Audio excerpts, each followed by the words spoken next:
hablar, de dialogar. Siempre el diálogo es lo más interesante, o sea, cuando nos suscita, para hablar no, luego me la pongo, cuando nos suscita interés seguramente nos va a provocar mucho debate interior y comunitario. Yo quiero antes de todo agradecer a Anabel, porque creo que el hecho de que Anabel Moreno, nuestra concejala, el hecho de que hayamos podido estar aquí, hacer este acto, tiene que ver mucho con el voto de confianza, con la confianza mutua.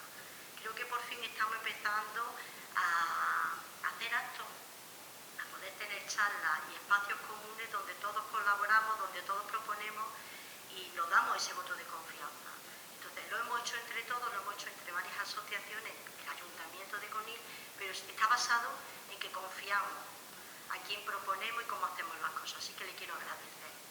Le quiero agradecer a Manu Lagoa, que está ahí al fondo, porque le pedimos que nos hiciera un cartel más verde, más fresco, y nos lo hizo.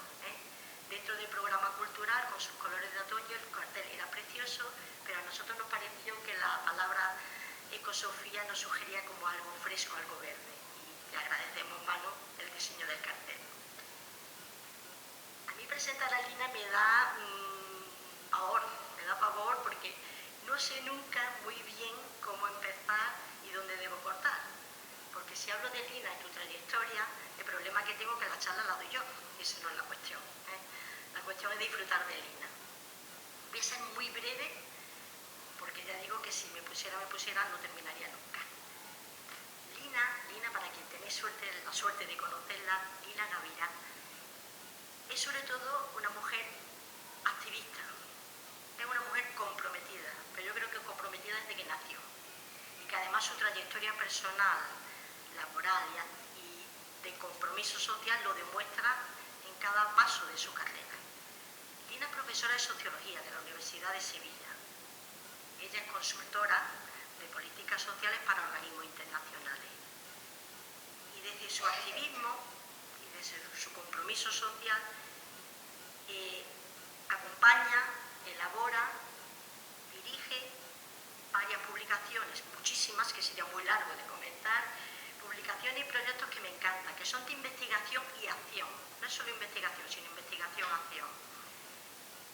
Ese matiz, y sobre todo creo que desde su militancia ecosociológica, es lo que le da la peculiaridad que sea Lina y no seamos otra persona. Pero como tenemos la suerte de estar contigo y compartir, pues vamos con esta ponencia que a mí me sugiere muchísimo, es decir, ecosofía, manejar la incertidumbre desde la ecosofía. ¿Qué herramientas nos vas a ofrecer o qué camino nos vas a sugerir? No le quiero preguntar mucho porque creo que es tan sugerente el título, en los tiempos en que vivimos, que va a ser una gozada, quizá un compromiso mayor después de que terminemos aquí. Así que sin más, yo le quiero dar paso a Lina y agradecerte enormemente, agradecer al Ayuntamiento y agradecer a la Asociación de las Mujeres y de Mujeres por Derechos Sociales que esto sea posible y que estemos aquí compartiendo, tengamos este privilegio de compartir este momentito. Sin más.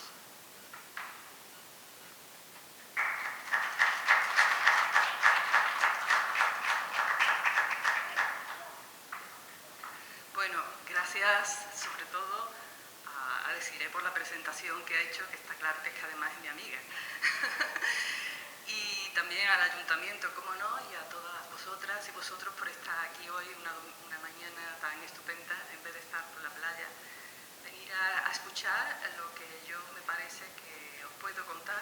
Más que contar, me gustaría compartir y debatir con todas vosotras y vosotros en la línea de el contexto que estamos viviendo y que hace que muchas personas crean que ante esta abrumadora crisis que tenemos, ante estos hechos, no haya posibilidad de hacer algo desde donde estamos y simplemente haya que seguir una lógica de obedecer las directrices o de sálvese quien pueda, ¿no? Lo que está llevando a que casi se esté imponiendo lo que algunos teóricos han denominado como darwinismo social, ¿eh? Es decir, se salva el más fuerte y el que no está en la onda y no tiene una red, pues se queda fuera.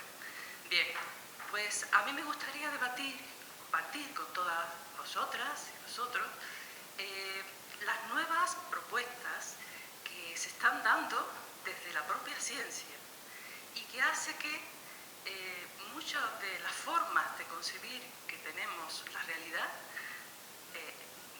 no tengan nada que ver con los hallazgos que desde principio del siglo pasado, cuando se pone encima de la mesa los avances de la física cuántica, que por supuesto todavía no se han incorporado a lo que es la forma de mirar el mundo ahora en pleno siglo XXI por una parte, pero sobre todo también en lo que afecta a nuestros cuerpos y a nuestras vidas.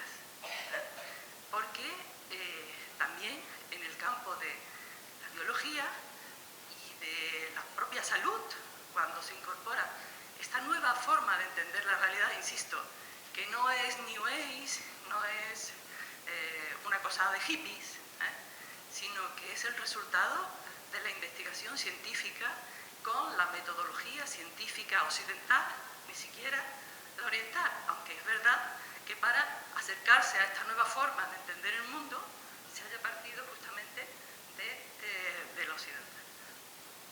Sí. Bueno, me voy a sentar un poquito para ir pasando las diapositivas, porque las diapositivas que os pongo pueden parecer un poquito complejas, pero es que el tema lo es. Y si en algún momento alguien no entiende cualquier cosa o lo que sea, si levantáis la mano, lo aclaro, ¿vale?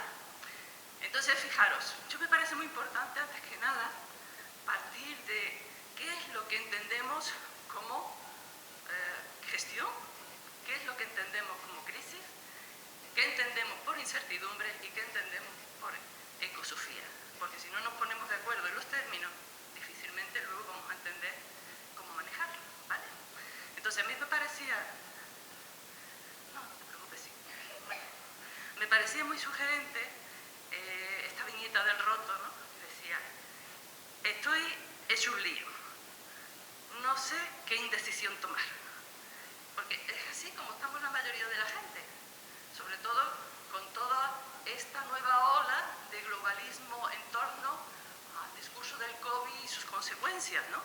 Que en realidad nos está transformando la vida a todos los niveles, desde cómo nos concebimos hasta cómo se plantea la relación con los otros, pero y sobre todo cómo se plantea la relación con la madre tierra, con la naturaleza, ¿no? Por eso, en la segunda parte, a partir de las investigaciones que hemos estado haciendo en la última etapa de estos tiempos turbulentos, que la hemos hecho, y sobre todo por la participación que hemos venido teniendo en un curso, un máster casi, sobre medicina energética, que dirige el doctor Manel Ballester, un eminente cardiólogo que se dedicaba a hacer trasplantes de corazón, pero que al ver que había problemas como las arritmias, las abstenciones y otra serie de cosas que a la gente no le daba importancia, pero que nadie era capaz de resolver.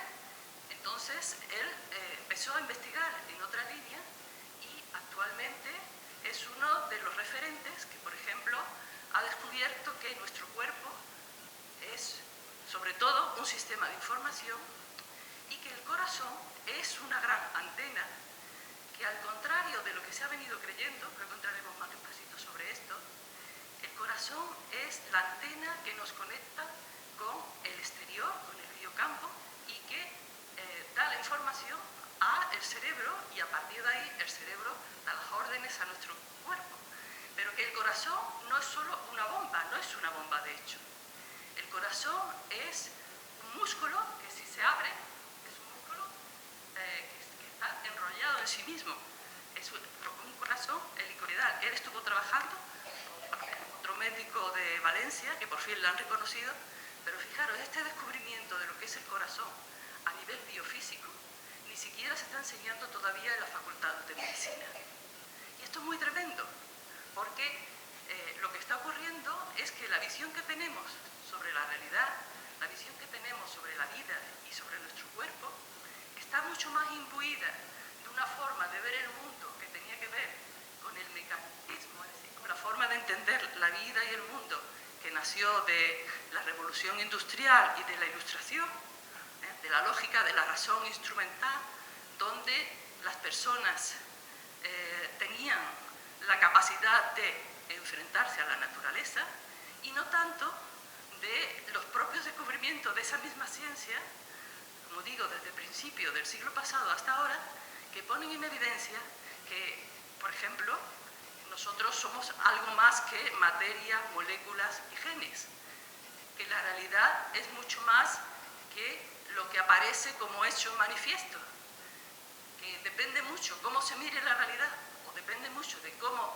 un investigador se enfrente a esa realidad, los resultados van a ser de una manera o de otra. Por eso, a la hora de enfrentarnos a lo que está ocurriendo, a la gestión adecuada de este nuevo conocimiento, tenemos que asumir un reto que es muy importante y a la vez muy difícil, que es el reto de la autorresponsabilidad. Autorresponsabilidad. Y yo me acuerdo que una de las veces que compartí una mesa de debate con Julio Anguita, que él decía siempre, lo importante es el programa, ¿no? A nivel político. Pero luego resulta que había un programa, pero nunca se cumplía el programa.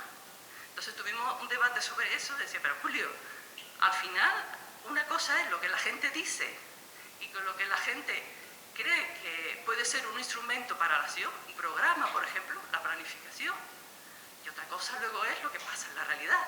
Aquí hay algo que no concuerda. ¿Y qué es lo que no concuerda?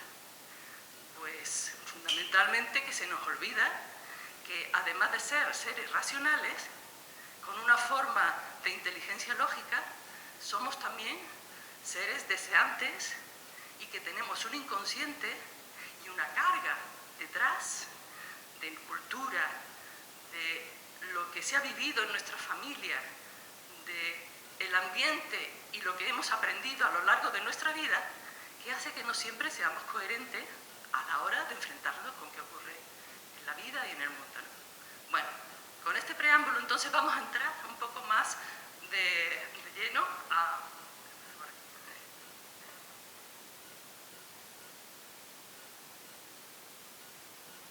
Me voy a quitar la mascarilla y me voy a mover porque si no me agobio mucho, ¿no? ¿Por qué hablamos de crisis? Pues hablamos de crisis justamente por esto, ¿no? Porque resulta que en estos momentos las formas que teníamos de entender lo que era la realidad, lo que era el mundo, en los distintos aspectos que podemos consignar según nos ha enseñado la ciencia occidental, es decir, las estructuras que configuran nuestro modo de estar en la sociedad, han ido cambiando y han ido cambiando de una manera y tan rápido que nos hace muy difícil poder asimilar esto, ¿eh? Y crisis, que como sabéis viene del griego, es una palabra que significa transformación. Pero claro, la transformación puede ir en una dirección o en otra.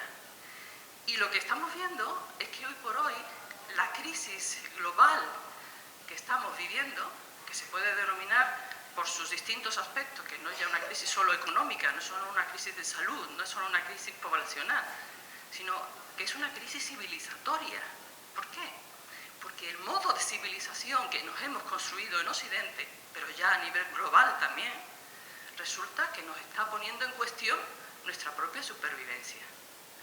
La crisis que estamos viviendo a nivel ecológico es tan enorme, ¿no?, que, bueno, o nos ponemos las pilas o puede que, no ya en las generaciones siguientes, ya lo estamos viendo que ocurre con nuestras propias generaciones, empecemos a tener problemas de supervivencia para los que la ciencia como nueva religión de la modernidad, de lo que ha sido la historia de Occidente, no puede, no tiene respuesta. Ahí está La Palma, o están los incendios que ha habido en Estados Unidos y tal, o las inundaciones.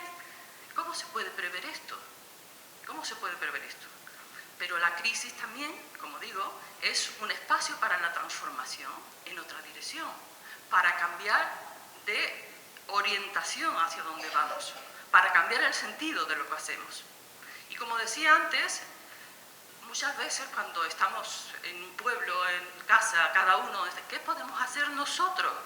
Si nos están acribillando todos los días con que hay una crisis ecológica donde ya no se puede seguir produciendo de la misma manera que se producía. Ahora en Murcia, por ejemplo, van a quitar por fin una parcela de naranjos porque estaba contaminando al mar muerto. Mar menor, perdón, uy, mar muerto. Bueno, el mar menor que está muerto, desgraciadamente, casi, ¿no? Y bueno, y nos parece, ¡oh, por fin!, ¿no? O están todo el tema de los incendios. Bueno, si no nos ponemos las pilas, está claro que esto no va a cambiar. Por tanto, la idea del crecimiento ilimitado, de producir todo lo que se quiera, de seguir haciendo una producción basada fundamentalmente en la energía del petróleo, ya no puede seguir, no puede seguir. ¿Por qué? Porque el cambio climático y la carga que tiene a nivel antropocéntrica, es decir, la responsabilidad que tenemos los humanos en ella, está haciendo que las bases materiales para existir, es decir, los recursos que tenemos para la vida, la alimentación, la vivienda, etcétera, etcétera, estén absolutamente en riesgo si no cambiamos de dirección, ¿vale?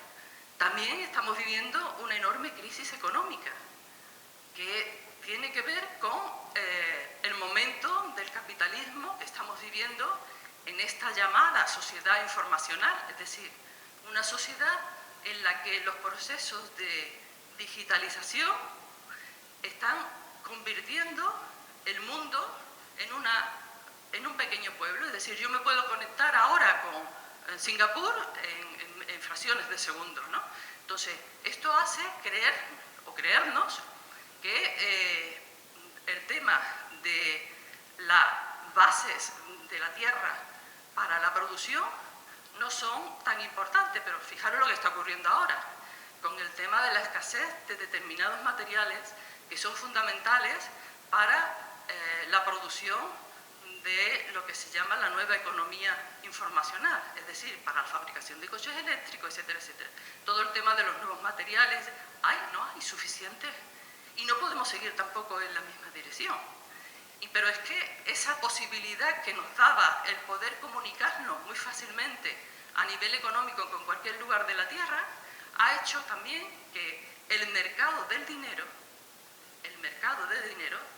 la financiarización, sea ahora mismo el mercado más potente que está disciplinando a todos los demás mercados. Es decir, el hecho de que lo que se produce, el trigo, o que los cuidados, o que las viviendas estén en manos de fondos de inversión que se manejan a nivel global, hace que los recursos que antes servían para decidir si una producción era eficiente o no era eficiente, pierdan importancia. ¿Por qué? Porque la especulación que hay a nivel financiero en todos los aspectos de la economía hace que la economía real, la economía que tiene que ver con lo que se produce, haya ido perdiendo importancia. Pero mire por dónde, que resulta que la Tierra dice, hasta aquí hemos llegado, porque hay unos límites. No podéis seguir sacando minerales de esta manera, no podéis seguir contaminando, no podéis seguir haciendo este tipo de trabajo. ¿Y qué ocurre? Pues que también esta nueva economía tiene otro gran pilar fundamental, que es la economía de la información.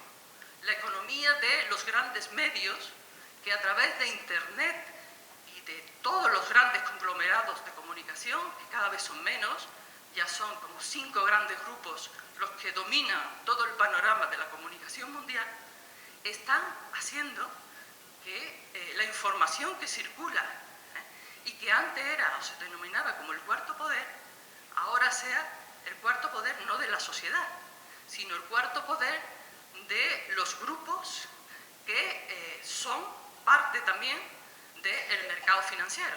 Los dueños o los grandes grupos financieros son también grandes grupos o dueños de los grandes grupos de comunicación globales. Existe otro gran grupo de medios de comunicación que están articulados con esto, que funcionan a nivel global, que están a nivel estatal. ¿Y dónde queda aquí la política? Pues en un sitio muy alejado de lo que hasta ahora se concebía como que era el espacio de intervención ciudadana y el espacio de intervención de los profesionales incluso el espacio de intervención de los propios profesionales de la política, entre comillas, lo de profesionales de la política, o las personas elegidas para hacer política. También estamos viviendo una crisis fundamental en las formas de conocer y de entender cómo funciona el mundo. Antes ya me he referido a cómo los hallazgos de la nueva física hacen que tengamos que entender que no somos solo materia, que lo que está vivo es además un mundo de información y de vibraciones, porque nos creemos, por ejemplo, que podemos comunicarnos a través de Internet sin que nadie lo vea, a través de ondas magnéticas con otra parte del mundo. Pero nos cuesta mucho creernos, ¿no?, que en la comunicación que tenemos vosotros, por ejemplo, conmigo o con Desiree, o en cualquier otro ámbito de las organizaciones de la política, esto también funciona. Esto también funciona. Y que, por tanto, no podemos seguir enseñando a los niños de la misma manera. Es decir, solo con una lógica de aprender cómo funciona la realidad desde lo material, desde lo mecánico, porque somos mucho más que eso, como veremos más adelante. Por tanto, hay una crisis que se dice también de las formas de conocer, una crisis epistemológica de la propia ciencia y de lo que significa. Fijaros que ahora, con lo que estamos viviendo del COVID, pero también en otros ámbitos, estamos atendiendo a cómo la ciencia, que no deja de ser una institución, como todas, como la política, como los bancos, es una institución que tiene sus reglas, y por tanto también está atravesado por los intereses de la política. No hay ciencia independiente, no es verdad. Hay consensos en que la forma de utilizar el método científico puede llegar a unas conclusiones a otras, pero no todos los científicos parten de una posición absolutamente independiente del mundo. Y eso no lo digo yo, eso lo dice la propia física. Cómo el observador modifica lo observado a partir de la propia observación. Por lo tanto, tenemos que asumir también aquí un papel activo en cómo aprendemos, de qué manera leemos los medios de comunicación, que son el otro gran espacio de aprendizaje. Fijaros que ahora, por ejemplo, a los niños en las escuelas se pone la pantalla de Internet y los conocimientos digitales, que son fundamentales, como campo específico para los nuevos aprendizajes. Como si Internet no fuera un nuevo espacio virtual donde se pudieran encontrar todo tipo de cosas, pero donde además se pudiera disciplinar. De hecho, se disciplina bastante lo que ocurre. Esto está cambiando incluso los cerebros y la cabeza de los niños. Está haciendo que a la hora de entender el mundo haya una cultura de la atención mucho más frágil. Cuesta mucho más que los niños mantengan la atención más de 10 minutos, ¿sí?, con algo, y todo esto está alimentado además por grandes impactos visuales donde los ojos y lo que recibimos a través de los oídos es más importante que el resto del cuerpo y el sentido de donde estamos. Esto es muy arriesgado, porque se tiende a veces a confundir el mundo virtual con el mundo real. Pero además sabemos por la propia ciencia occidental que el cerebro muchas veces, bueno, no muchas veces, el cerebro no distingue cuando está recibiendo impactos emocionales lo que es real de lo que no lo es. Por lo tanto, se pierde a veces la posibilidad de educar en la atención, que ahora, justamente por los nuevos riesgos que tiene la sociedad en la que vivimos, es fundamental. Es fundamental. Y los padres además se sienten en la mayor parte de los casos impotentes porque es un espacio que no controlan. De hecho, fijaros que las élites en Estados Unidos, lo que son las grandes compañías que alimentan esta nueva revolución digital, llevan a sus hijos a colegios donde está prohibido el móvil o no se puede usar Internet. Y esto no es casualidad. Y es que todo el tema de la creatividad, que ahora es fundamental, todo el tema de percibir el propio cuerpo, el propio sentido, lo que hacemos en el mundo, pues se pierde. Porque hay una cultura mucho más en Internet de la reproducción, de copiar y pegar, que de crear. Y eso, por ejemplo, en una investigación que hicimos en Andalucía, dentro del Comité Andaluz de la Sociedad del Conocimiento, se vio claramente. Es mentira que Internet sea la gran herramienta para la creatividad. Lo es, desde luego, pero solo para unos cuantos, que tienen además otros conocimientos, que tienen además otro sustento de alimentación, digamos, de su creatividad.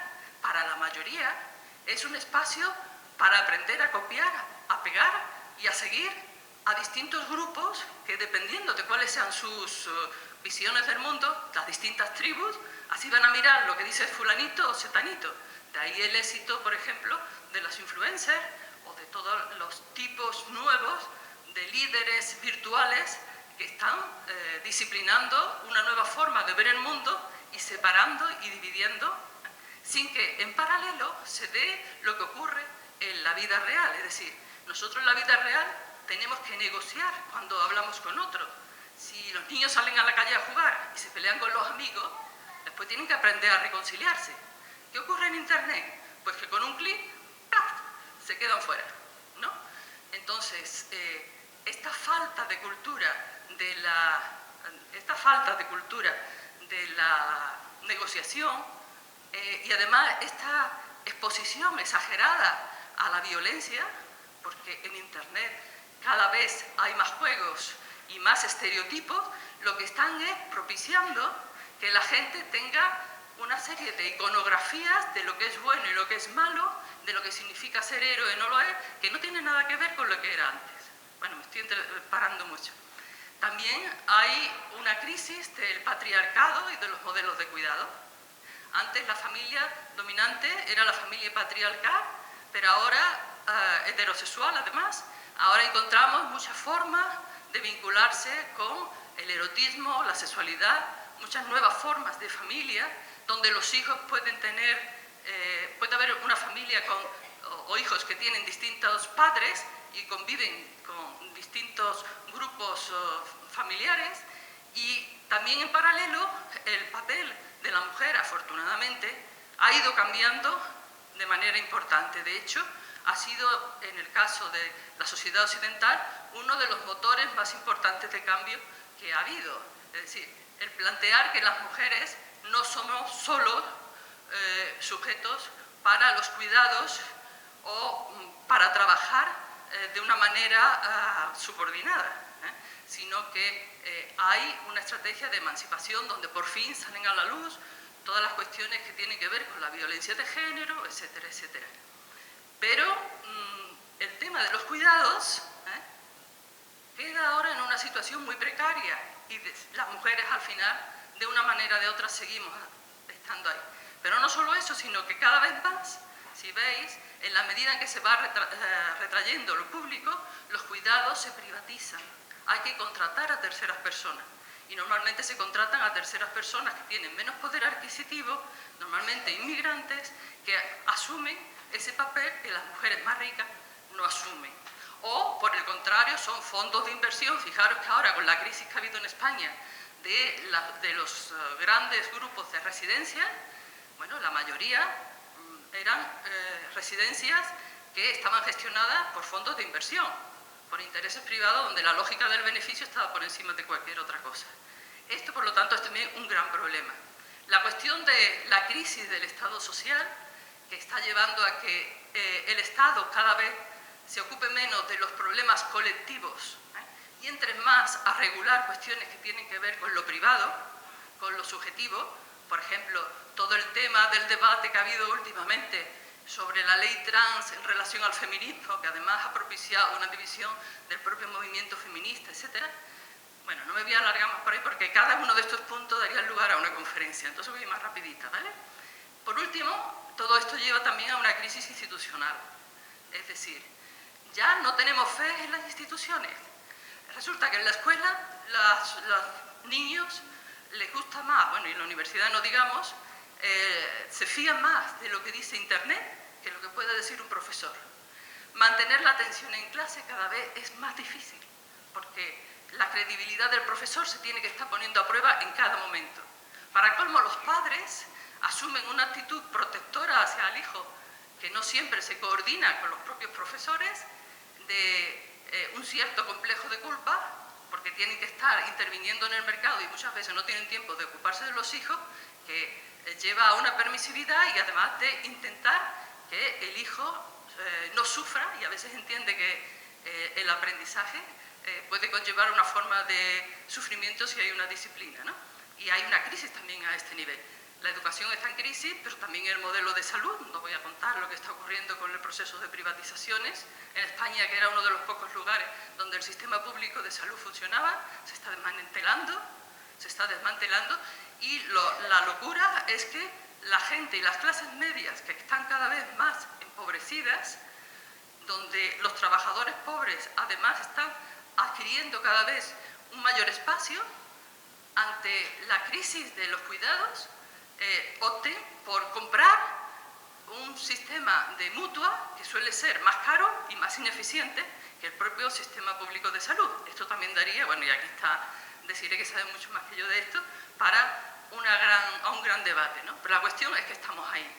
Y también hay un problema a nivel de la desafección de la política. Ahora mismo, a nivel de la sociedad, una de las profesiones peor valoradas es justamente el ser político. Y es que la política y la profesionalización de la política y el hecho de que la política sea un mercado a sí mismo, el mundo electoral, se ha convertido, de hecho, en un mercado donde los que votan tienen más poder para orientar sus decisiones que las personas que no votan, y normalmente los que votan son las clases medias, pero cada vez votan menos, porque resulta que los políticos no resuelven sus problemas. Pero incluso los religiosos también están en crisis, porque las religiones ya tampoco están dando respuesta. La gente quiere respuesta no en el otro mundo, respuesta en este mundo. Y de hecho se está poniendo en cuestión, no solo en el mundo cristiano o católico, sino también en el mundo musulmán, incluso en el mundo judío, una división entre lo que es asumir un sistema de valores que tiene que ver con la religión oficial, lo que religa con sus correspondientes burocracias, o una nueva espiritualidad donde el sujeto se religa directamente con la tierra y con lo sagrado. Y por eso se están también polarizando, igual que a nivel económico las posiciones cada vez se separan más, hay más pobres y son más pobres, y los ricos son menos y tienen más dinero, pues a nivel también de los valores y de las creencias, también hay una separación entre los que no entran en las religiones ortodoxas y los que, en cambio, como ocurre en Estados Unidos, pero aquí también en Europa, con movimientos neoconservadores de base religiosa que están inyectando a la política un refuerzo muy peligroso, porque polarizan aún más las posiciones en la medida en que surgen, de otro lado, movimientos también de base espiritual, donde hay un acercamiento personal a lo sagrado, a la tierra, a el mundo de lo no material que nos constituye también, ¿vale?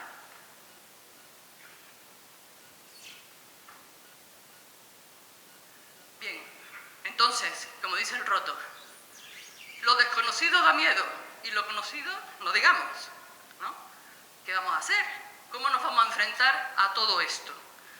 Puesto que al final todas estas cosas que estamos viviendo vamos como tirando de ellas, y lo que nos está provocando es un malestar increíble. Un malestar que además hace que no sepamos muy bien cómo posicionarnos a cosas que antes nos parecía que estaban muy claras. El tema de qué es lo ecológico y lo económico, si son compatibles o no son compatibles, lo global y lo local, cómo se relacionan, lo personal y lo colectivo, cómo juego yo en cuanto a que soy ciudadana o como consumidora, qué pasa con lo que hasta ahora yo creía que era bueno y justo y que ahora resulta que ya no lo es porque las cosas son de otra manera, dónde empieza y dónde termina la razón y la emoción, o dónde se separa la espiritualidad y la materialidad, o en realidad es una misma cosa. Bien, esto está generando mucha incertidumbre, mucha inseguridad, mucho miedo, y el miedo contrae nuestro campo magnético. El miedo produce enfermedad. nos inhabilita para vivir de manera decente en la sociedad, en relación a los otros. Por eso, frente a esta incertidumbre, que ahora vamos a ver qué es, la incertidumbre en definitiva es no tener certeza de nada, no tener a dónde agarrarnos, ¿no? Bueno, ¿cómo nos enfrentamos? Porque además el mundo se ha hecho tan complejo que, claro, nosotros no nos podemos poner a mirar lo que dice la física cuántica, porque ¿cómo te vas a fiar? Siempre necesitamos intermediarios. ¿Y cómo nos fiamos de esos intermediarios? ¿Dónde nos agarramos para tomar decisiones? Porque desde luego el dejarse llevar como hasta ahora no soluciona nada, porque al final el cuerpo responde. Es decir, del malestar social, del malestar personal, el cuerpo hace clac, clac, clac, que no estás yendo por buen camino, que te están llevando por un sitio que te está quitando de en medio. Entonces, ante estas llamadas, es decir, ya no vale decir me escondo y me voy al médico, bueno, sí, es una posibilidad, me pongo en internet, me enchufo las 24 horas cuando vengo de trabajar o cuando me parece, o me hincho de pornografía, que está ocurriendo también ya desde muy pronto en los niños, con 12 años incluso, o me voy también a la iglesia a darme golpes en el pecho y a pedirle a Dios que me ayude. Esa es otra posibilidad, ¿no? Pero eso no resuelve. Por tanto, tenemos, si queremos seguir viviendo en buenas condiciones, tenemos una responsabilidad vital. ¿Y qué significa responsabilidad? Responsabilidad significa dar respuesta. La responsabilidad es dar respuesta. ¿Y cómo podemos dar respuesta ante la complejidad de la vida? Solo voy a dar algunas directrices o líneas que, si queréis, luego entramos más en profundidad en el debate. Bueno, pues la propia ciencia ha demostrado que la incertidumbre es parte de la realidad tal y como la conocemos. Hay una incertidumbre esencial en el mundo atómico, a nivel atómico, que hace, nos dice la ciencia, que hace que no podamos saber a la vez, al mismo tiempo, dónde está una partícula y, por tanto, verla como materia y de qué manera se puede mover en el espacio, cuál es su velocidad. Por tanto, en nuestro mundo hay herramientas distintas para entender cómo nos movemos cuando nos miramos como materia o cuando nos miramos y nos entendemos como energía. Pero en realidad las dos cosas van juntas. Y esto es una cuestión, insisto, que lo dice la propia ciencia. Por eso los físicos ya no se ocupan de decir qué es la naturaleza, sino de contar lo que ellos observan desde la metodología que usan, la parte de naturaleza que ven. ¿De acuerdo? Por tanto, se asume que la mirada del observador modifica lo que se observa. Fijaros que esto es muy importante porque vuestra propia mirada, como la de cualquier científico, depende cómo miréis la vida, cómo miréis las cosas, el pensamiento, y ya hay también resultados de grupos de investigación que han medido la energía del pensamiento. El pensamiento es una energía que orienta la creación de realidad, orienta la creación de realidad. Entonces hay que tener mucho cuidado con lo que se piensa, porque estamos orientando una forma de entender el mundo. Y hay que tener mucho cuidado también con lo que se lee, porque nos está influyendo también en cómo vemos el mundo. ¿Y cuál es el problema? El que decía antes, que tendemos a leer y a ver solo lo que consideramos que coincide con nuestra tribu, con nuestra forma de ver el mundo. Y esto, claro, genera polarización, genera conflicto. La vida, por tanto, es un espacio que puede considerarse como un conjunto de moléculas interconectadas o bien en sí misma como un organismo que tiene capacidad de percepción e intenciones. Fijaros, tanto Capra como Ness, como otros muchos científicos, Jonás también, que es un filósofo, han puesto en evidencia, pero ya la propia física, desde Einstein, ha puesto en evidencia que no hay diferencia entre materia y energía. Pero que lo que hace que la vida exista es que hay una inteligencia, hay unas formas de organización inmanente a la propia vida que hace que la forma de conocer sea inseparable de su existencia. Me refiero, no se puede entender la vida sin la conciencia, sin la inteligencia vital, y no se puede entender la inteligencia vital que tenemos todos los seres vivos sin un espacio de conciencia que nos permite relacionarnos con el medio, es decir, tener un espacio de intercambio entre lo que yo soy y lo que hay en mi entorno, ya sea una bacteria a nivel de lo que significa la alimentación o ya sea una organización. Bien, entonces estas dos visiones, la visión de lo material y la visión del mundo como energía, como vibración, son dos realidades que coexisten, pero que no se pueden trabajar con los mismos métodos. Para integrarlos necesitamos un espacio que todavía, a nivel, por ejemplo, del mundo físico, no ha habido un acuerdo, no ha habido un consenso general. Pero lo que sabemos es que las verdades científicas, justamente por el principio de incompletitud, es decir, ningún conocimiento es válido hasta la eternidad.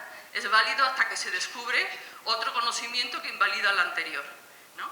Pues entonces, en el mundo de la ciencia, hoy por hoy no se ha encontrado una física que homologue lo que es la física cuántica con la física de la relatividad, la física de Einstein. Se dice que la física cuántica funciona más a nivel micro y la de Einstein a nivel macro.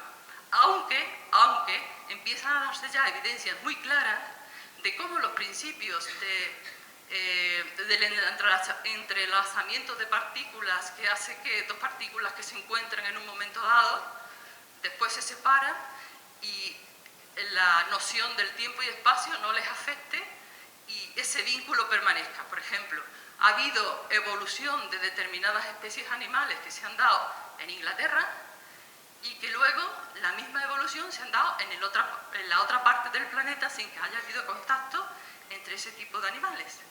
Y esto es porque hay una energía, que luego hablaremos de ella, que es lo que se considera desde la física la energía del campo cero, que hace que la velocidad sea, según parece, incluso más rápida que la velocidad de la luz. Esta energía es también la que funciona para comunicarnos con nuestro corazón y con nuestro entorno y con los otros. Es algo que va mucho más allá de lo consciente, ¿vale? ¿Por qué? Porque todo lo que está vivo, si queremos diferenciar, ¿qué es lo que diferencia lo que está vivo de lo que no lo está? Pues todo lo que está vivo tiene luz. Eso se ha descubierto y hay un consenso sobre esto, a nivel muy pequeño. Y hay una capacidad de autoorganización en relación al entorno. Y además hay una polaridad, todo lo que está vivo pulsa, pulsa. Hay una tensión entre los polos positivos y el polo negativo. Por tanto, hay a nivel de todo lo que está vivo también, tiene alrededor un campo de interferencia con los otros campos, con el exterior, que es lo que se denomina biocampo, ¿no? Y que es fundamental, por ejemplo, en nuestro caso, porque es ahí donde está la mayor parte de nuestra información.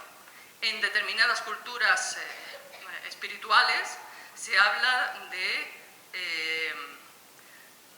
del Ka, se habla de el acacia, se habla de inconsciente en el mundo occidental, ¿vale? Pero es un campo, insisto, que está cargado de información y con el que continuamente vamos intercambiando y que nos configura en lo que somos, ¿vale? Y este campo cambia porque se ve interferido por las circunstancias externas, pero también por las circunstancias internas, por nuestras emociones.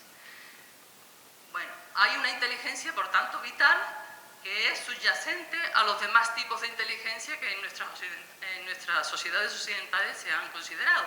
La inteligencia emocional, la inteligencia fundamentalmente, la inteligencia lógica y matemática o la discursiva. La gente en los pueblos, cuando alguien, para decir que alguien era muy inteligente, que era lo que se decía. Hay que ver lo bien que habla, porque esto era como una manera de decir que el que hablaba muy bien es que tenía bien amueblada la cabeza o que sabía manejarse muy bien con la matemática, pero resulta que ahora nos dicen que además tenemos una inteligencia emocional, tenemos una inteligencia ecológica para saber, o natural, para saber cómo movernos en el mundo, etcétera, etcétera. Hay muchas más formas de inteligencia, pero hay una subyacente que es la propia inteligencia de la vida, la inteligencia vital. Y hay un libro que os recomiendo, que acaba de salir, que es de Jordi Pigen, que justamente se llama así, la inteligencia vital. Y os lo recomiendo porque es muy facilito y aborda de una manera más profunda todo esto que estoy yo comentando. Otra de las cuestiones que es importante tener en cuenta es que lo que se ha dicho que es la uniformidad, como la gravedad y tantas constantes a nivel físico, en realidad no es. Cuando se hacen nuevas mediciones, resulta que lo que se creía que era uniformidad o que era una constante, cambia dependiendo de las circunstancias. Es la diversidad, en realidad, lo que funciona en nuestro mundo. Y todo esto está haciendo que los nuevos conocimientos de la física cuántica nos estén llevando a un mundo que está fuera de nuestro sentido común y que nos puede parecer que eso no es lógico, ¿eh? Pero que resulta que luego funciona. Ya hay ordenadores cuánticos que tanto Google como no me acuerdo la empresa, bueno, varias empresas que, y sobre todo China, está pugnando por posicionarse justamente en este campo de aplicación de los logros de la física cuántica. ¿El problema cuál es? Pues que de nuevo van a ser los grupos que tienen poder para acceder a estos conocimientos y aplicarlos, los que lo van a aplicar, y casi siempre según sus intereses, que no tienen por qué coincidir con los intereses de la mayoría. Pero es verdad que nosotros también podemos acercarnos a este tipo de conocimiento. Por tanto, el principio de incertidumbre en física significa tener que elegir lo que vemos. Tener que elegir lo que vemos. Porque es la propia observación la que está creando continuamente las propias condiciones temporales y espaciales de los que vivimos, ¿no?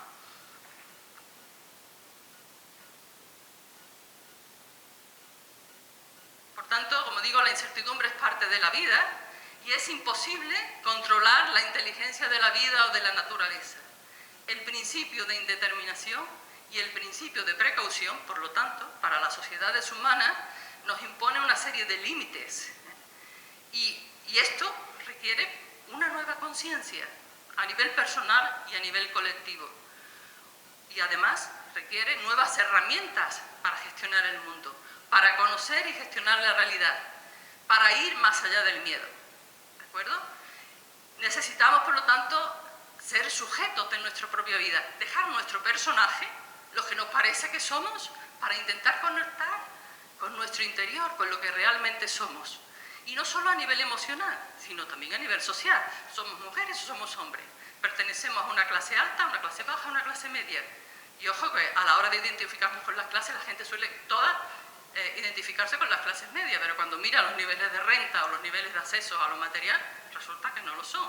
Entonces, quitarse los estereotipos de la cabeza y empezar a mirarse realmente como lo que somos, propicia que nos podamos juntar con otros que tienen los mismos intereses para descubrir un espacio donde la vida nos sea posible, y tengamos una vida digna.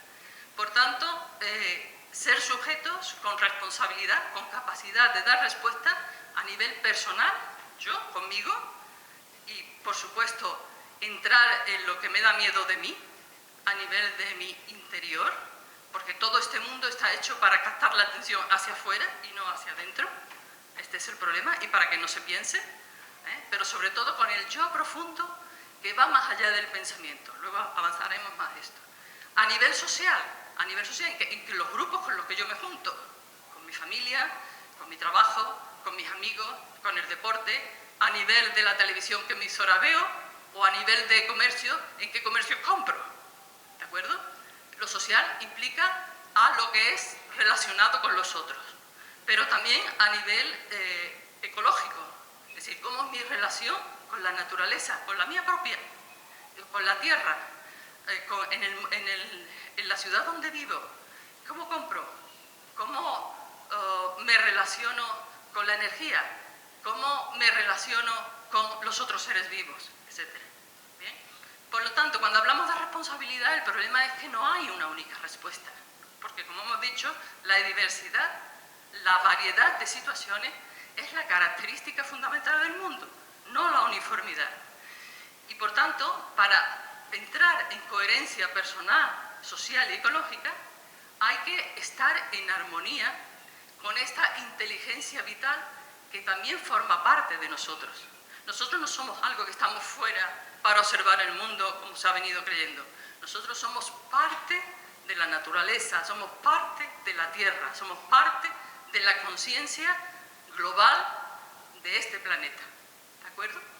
Por tanto, yo respondo de la tensión que tengo conmigo misma en relación a los demás, a través de los grupos y organizaciones en los que participo, y también en relación a los otros seres vivos, a la naturaleza y al ecosistema. Fijaros, otra definición. Decíamos que muchas veces no se distingue la diferencia entre ecología y economía. El prefijo eco significa casa, casa común. Economía es la gestión de los recursos de la casa. Pero si no se conocen los recursos de la casa, se hacen destrozos como lo que estamos haciendo, imponiendo que sea la estructura económica la que esté por encima de todas las demás. Y además la estructura económica capitalista que tiene como fundamento el beneficio privado, no el común. Entonces, cuando hablamos de ecología, hablamos de la gestión del conocimiento de la casa. Pero claro, puede ocurrir, como de hecho está ocurriendo, que ¿cómo respondo yo a este conocimiento de la casa? Si vemos, por ejemplo, todo el nuevo Green Deal, ¿no? Esta nueva estrategia que a nivel europeo y a nivel mundial se dice que se está poniendo en marcha para transformar la economía capitalista en una economía verde sin renunciar al capitalismo. ¿Es esto posible? ¿Es esto posible? Pues es aquí donde entramos o conectamos con el concepto de ecosofía, ¿de acuerdo? Porque ha habido una serie de autores, pero sobre todo uno fundamental, Anning Nis, que era un noruego, que es el creador del concepto de ecología profunda, o Satish Kumar, los dos, fijaros, uno es indio, el otro es noruego, pero los dos han partido de la experiencia de Gandhi a la hora de entender cómo moverse en el mundo, y son referentes a nivel mundial de la ecología, ¿no? Entonces ellos critican, por ejemplo, también como Leonardo Boff en otro ambiente, critican que hay una visión de la ecología que aplica el conocimiento de la naturaleza y la relación entre las personas y la naturaleza, aplica una razón lógica utilitarista, que es la propia de la etapa de la revolución industrial. Y, por ejemplo, los nuevos negocios, ahora denominados verdes, pero por supuesto basados en la rentabilidad de unos cuantos. Ahora resulta que Endesa hace una política energética verde también, y ecológica. Qué curioso, ¿no? Una ecología, en cambio, hay otro tipo de ecología que parte de una razón sustantiva en términos marxianos. Una razón sustantiva y cordial. Cordial quiere decir que está vinculado al corazón, a la inteligencia no solamente lógica, analítica, sino a la inteligencia que tiene todas nuestras células, todo nuestro cuerpo y especialmente nuestro corazón. Una inteligencia que implica a las personas como parte de ella, no como alguien fuera capaz de analizar la naturaleza para ser que nos dure lo que tenemos, pero yo fuera y yo sigo haciendo lo que me interesa para seguir cogiendo beneficios, ¿no? Sino en esta visión se aplica una ecología con una nueva ética que entiende que existe una inteligencia vital que va más allá de los seres humanos, la trasciende pero también los penetra, y que tiene un sentido de autorrealización de todo lo vivo. Fijaros que esto a mí me parece muy interesante. Hay a nivel de la biología dos grandes grupos ahora, si queréis, que normalmente son los que están en los medios, que son los creacionistas, todo lo creó Dios y es Dios, eso dicen los conservadores. Y por otra parte están los neodarwinistas. Hemos ido evolucionando y la competencia entre especies y los genes, el gen egoísta, hace que los más fuertes sean los que sobreviven.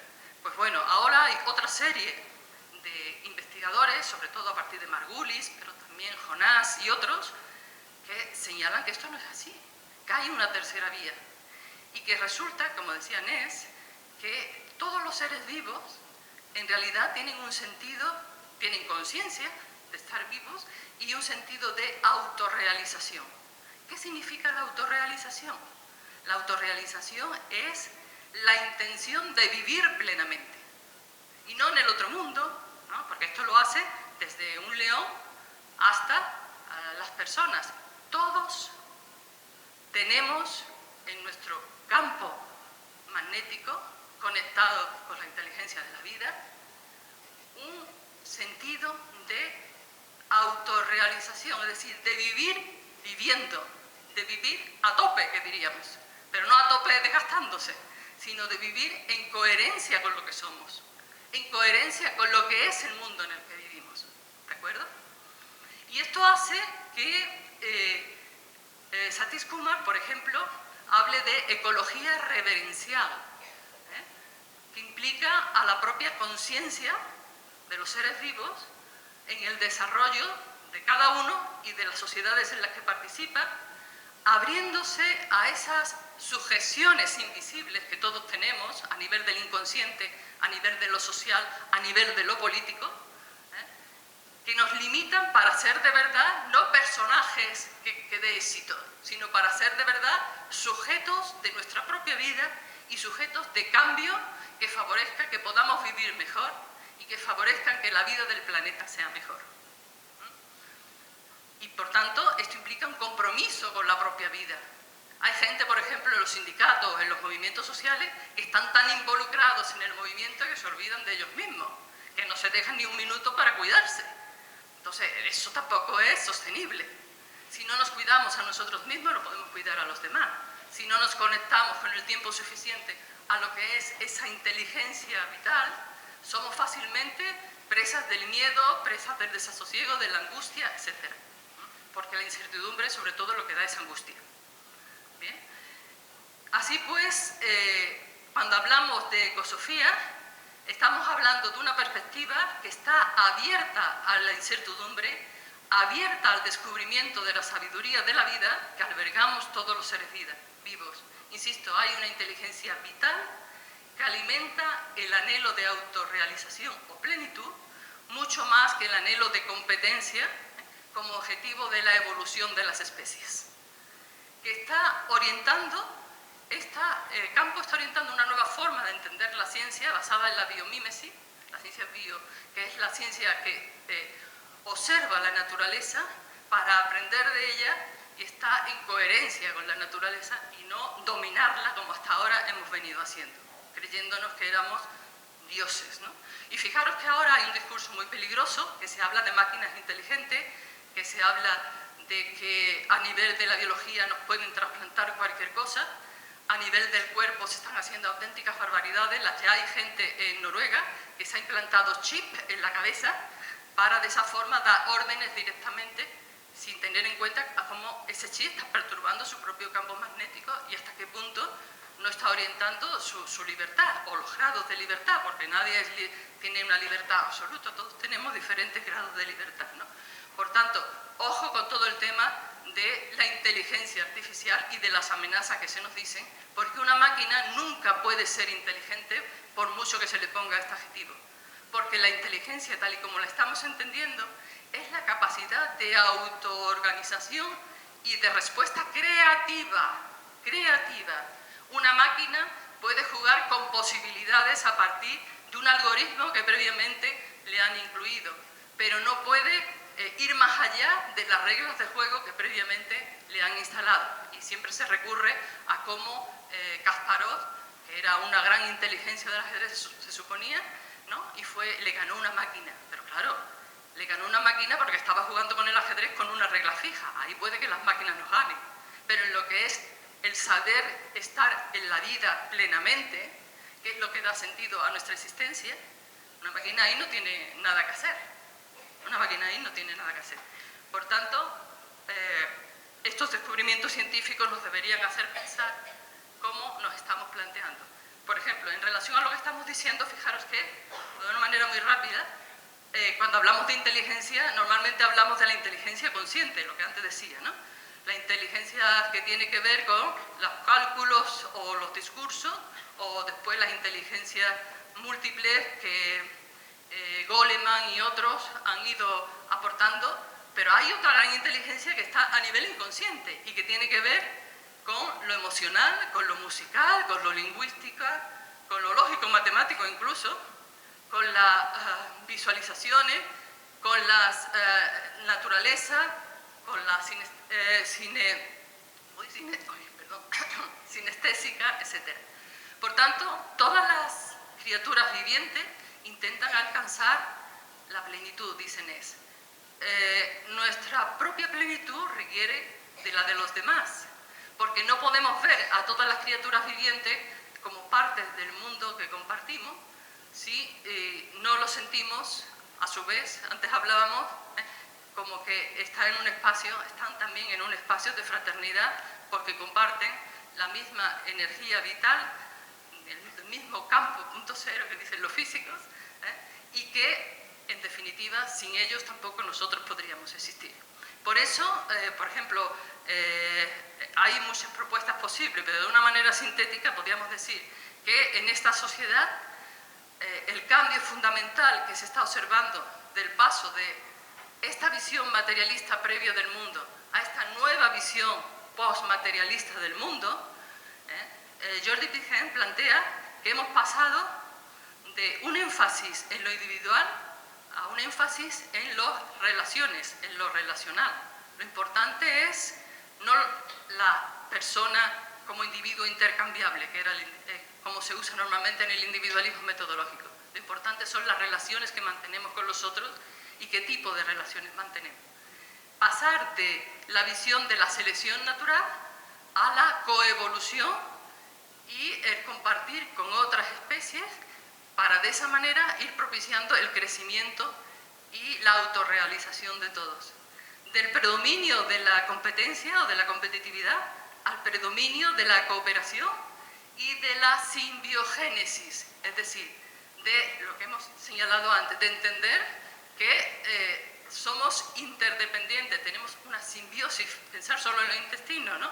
Y el papel que actualmente le están dando los médicos a la microbiota, y todo el discurso ahora sobre los virus y las bacterias como algo que está fuera y que nos infecta. Bueno, pues esos pequeños bichitos nosotros no podríamos vivir, entonces tenemos que cambiar el chip, ¿vale?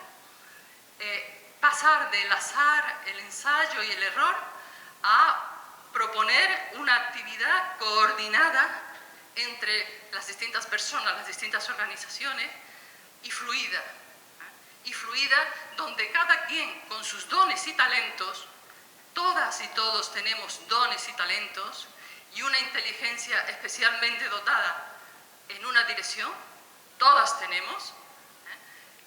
Si aportamos lo mejor de lo que somos y unimos esas fuerzas, podemos construir un mundo diferente y estar mucho mejor, porque la capacidad o la necesidad, si queréis, de estar con los otros forma parte de nuestra propia naturaleza.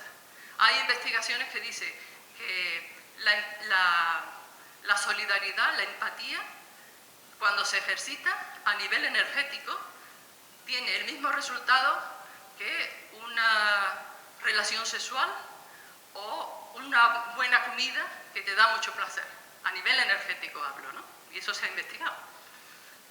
Por tanto, pasar también de los procesos hasta ahora entendidos como mecánicos, por ejemplo, todo el mundo de la planificación lineal que se realiza en la política y en las organizaciones, cada vez tenemos que pensar más en una planificación que se vaya retroalimentando en forma de bucle, en forma de círculos, en base a los fines que queremos conseguir, en base a un propósito. Pasar de la supervivencia, en la que muchas veces creemos que estamos, a ver cómo salimos adelante, a entender que nuestro deseo, nuestra apetencia es el gran motor que nos lleva a la autorrealización, a vivir plenamente. Pasar de la inteligencia por una parte y la vida por otra, la inteligencia separada de la vida, a entender que la vida es inteligencia. La vida es inteligencia. Y por último, la separación también entre lo que es la realidad de fuera y la conciencia, para entender que no hay realidad de ni seres vivos sin conciencia. De hecho, Luigi y... ¿cómo se llama? El físico austriaco, bueno, no me acuerdo ahora, señalan que la vida no existe sin conciencia. La vida no existe sin conciencia. ¿Cómo andamos de hora?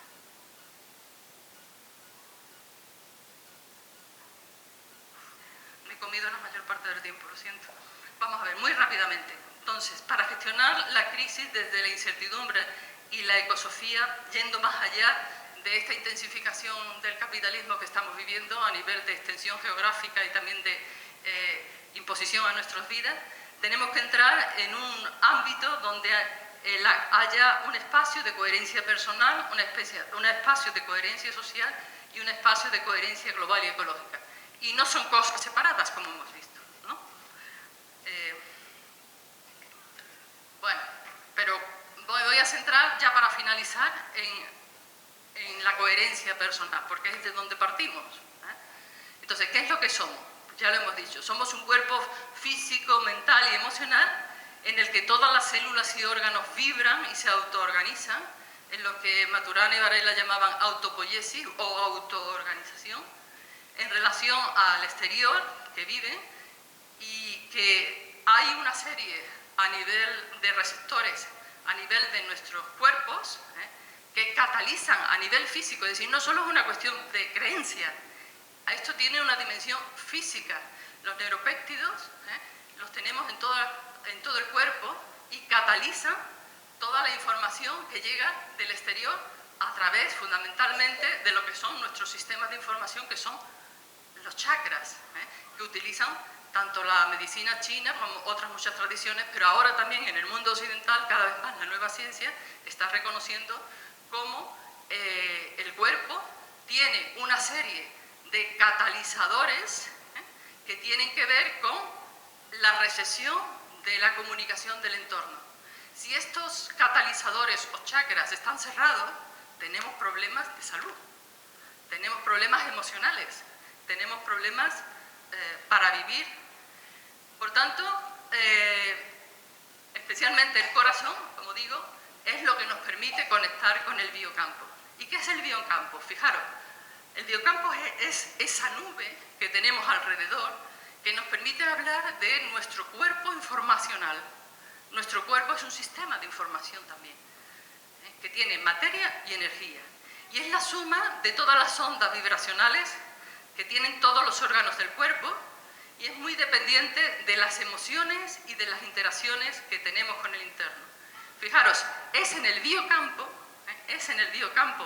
y no en las propias células donde está la información que hace que nuestro cuerpo tenga una determinada forma y un determinado funcionamiento, que tengamos un tipo de emociones o que tengamos otra, que nuestros sentidos funcionen de una manera o funcionen de otra. El pensamiento también tiene que ver con la comunicación con este campo. También en ese campo están todas las experiencias de vida, están todos los hábitos e instintos, está la memoria y están los rasgos de la personalidad. Voy a utilizar algunas de las diapositivas del curso de medicina emocional para ver cómo el corazón, fijaros, es el centro fundamental del biocampo que tenemos alrededor. ¿Veis la imagen? El corazón es una estructura física, está formado por partículas, pero también es un campo magnético, es decir, emite una serie de ondas. Y es el campo magnético más importante. El corazón tiene 2000 veces la potencia energética que tiene el cerebro, más. Y las manos, 5000 veces. Las manos vibran, fijaros, con la misma longitud de onda que la madre tierra, que tiene 7,8 hercios, aunque puede fluctuar, ¿de acuerdo? Por eso las manos han servido tradicionalmente para curar o para sanar.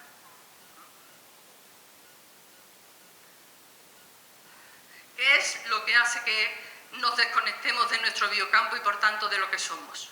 Pues fundamentalmente, como hemos dicho, tanto condiciones externas, ambientales, que tienen que ver con el frío, con explosiones, con traumatismos, con cirugías, con agresiones químicas, con fenómenos ambientales o electromagnéticos, con fenómenos cósmicos, pero también y sobre todo con cuestiones internas, con las emociones, con el miedo, con la rabia, con el disgusto, con la decepción, con la pena, con la tristeza, con la culpa, con la vergüenza, con los abusos, con la humillación, con la invasión, con la impotencia, con no poder expresar la rabia.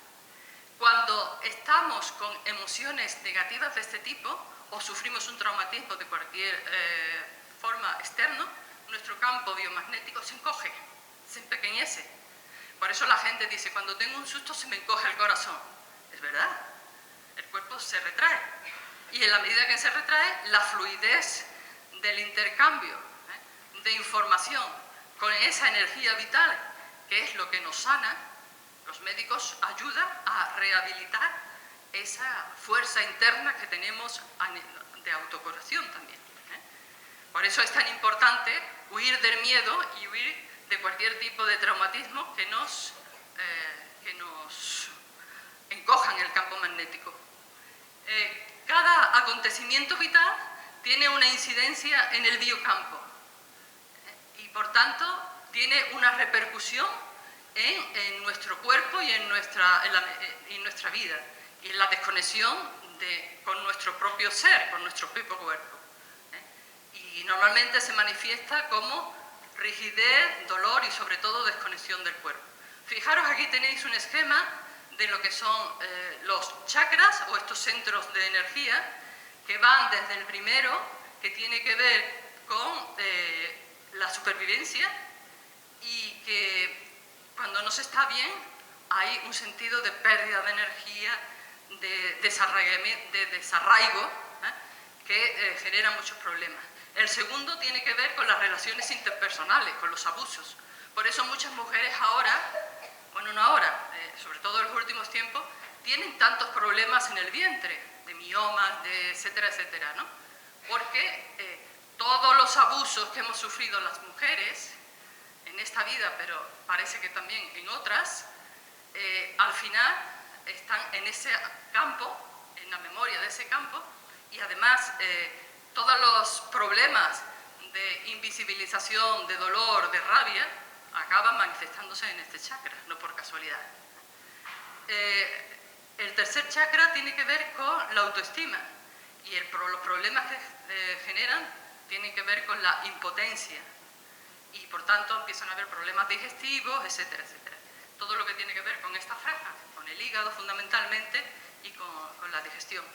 El cuarto es el chakra del corazón y tiene que ver con el amor fundamentalmente. Y cuando no funciona bien o está cerrado, con la pena, con la decepción, con el desamor, con la tristeza, cuando alguien tiene un disgusto muy grande, empieza a tener problemas de arritmia, problemas de ansiedad, problemas de angustia, etc. El quinto chakra es el chakra de la expresión creativa. Cuando se reprime esta posibilidad de expresión, hay una represión, empieza a haber problemas aquí, en esta parte del cuerpo. El sexto, el del tercer ojo, tiene que ver con la clarividencia, con el pensamiento. Y cuando está cerrado o no funciona, o cuando no entendemos lo que pasa y nos agobiamos, empezamos a tener problemas en la cabeza. Por último está el séptimo chakra, que es el que tiene que ver con la conciencia trascendente, es decir, con el sentido de la vida. Cuando no funciona tenemos una idea de desconexión que es importante. Bueno, simplemente para que veáis lo que ocurre cuando un biocampo está contraído o está abierto. Abajo, se ve un poco mal, en el lado izquierdo tenéis la medida de las ondas vibracionales de un cuerpo que está en coherencia. En cambio, fijaros lo que ocurre con las ondas, se desestructura todo cuando el cuerpo, el biocampo, está contraído. Cuando se aplica una terapia de polaridad o de otro tipo que regenera y abre el cuerpo, se produce un proceso de empoderamiento, de autopoiesis, que regenera y sana. Todo esto es a nivel físico. Vemos aquí de una manera muy rápida también cómo hay distintos tipos de emociones que dan lugar a distintos tipos de ondas, dependiendo de qué tipo de emoción se trate. Fijaros cómo en el lado izquierdo están fundamentalmente las emociones negativas de la frustración, el resentimiento y las ondas como son. En el lado derecho están las de la coherencia. Voy más rápidamente. Entonces, en resumen, podemos decir que los niveles de expresión de las emociones se incardinan o se encarnan en nuestro cuerpo y en nuestra alma a nivel de la conciencia. Si cuando ponemos la atención en lo que nos ocurre, estamos abriendo la primera posibilidad de que nuestro campo sea consciente y se vaya abriendo. Y por tanto, se empiecen a circular los flujos de energía. En segundo lugar, lo que tiene que ver con los patrones del biocampo y cómo influye en la conciencia, y a su vez el biocampo en la conciencia, cómo da lugar a coherencia o a incoherencia. La coherencia fundamentalmente tiene que ver con emociones de amor, de gratitud, todo lo que consideramos emociones positivas. Y por último, a nivel molecular, a nivel de los tejidos, a cada emoción le corresponde un neuropéptico específico. Entonces, ya no es solo una cuestión de psicólogos, es una cuestión puramente física, y que la nueva medicina está abordando. Bueno, esto es una diapositiva que tiene que ver con el hecho de que a nivel del trabajo en la sociedad no basta ya con manifestarnos para lograr cosas. Hemos visto, y hay investigaciones muy importantes, fundamentalmente os recomiendo, quien quiera leerlo, el libro de Lynn Mathaga, sobre la física de la intención. Cómo cuando trabajamos con el corazón somos capaces de modificar, sobre todo a nivel colectivo, una parte de la realidad.